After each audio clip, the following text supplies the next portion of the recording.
Ito na guys, luto ng ating grilled tuna with vegetable.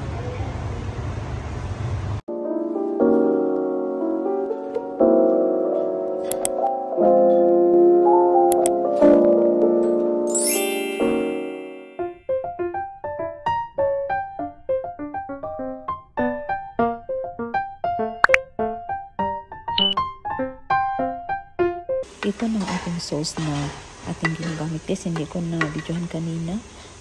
Olive oil, 1 spoon. Lemon, 1 pieces. Ito ng ating bell pepper, red, yellow, and green. And beans.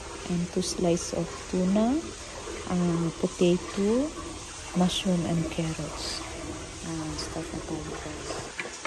Ilagay na natin ang ating sauce. Ano lang natin sa isda.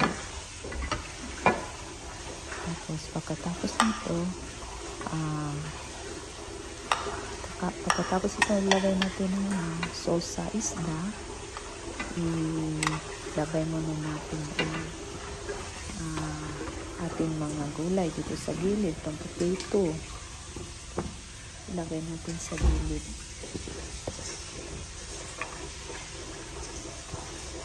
Ayan. Ilagay na natin. Tapos lagyan natin yung sauce again.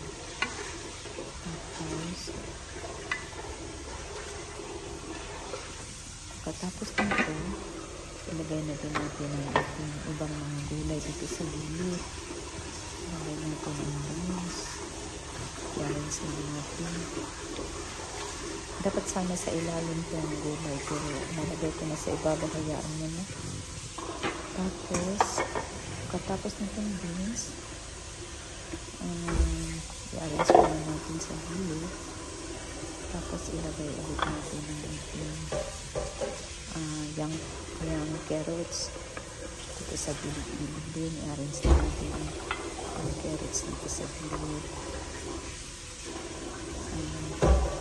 Tapos ito naman, pagkatapos nitong yung carrots, ilagay na naman natin ang ating mushroom.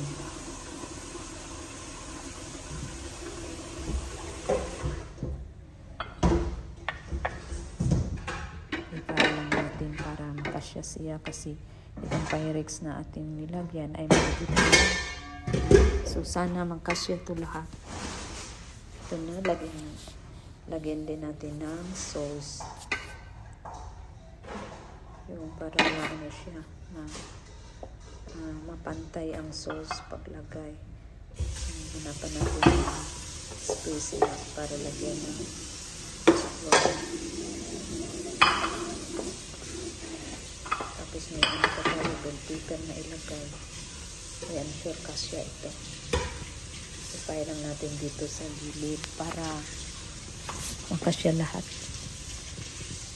Pagkatapos nito mushroom, ilagay na din natin ang ating bell pepper. Ay, may beans pa pala, hindi na yun.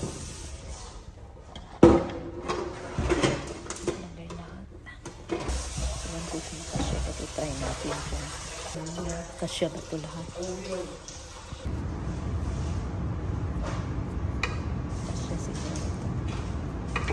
Tapos na. Dagdag natin ang ating bell pepper. So, kasya lang siya guys.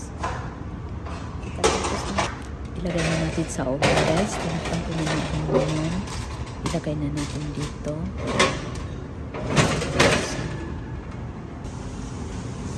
Tapos ilagay natin sa 220.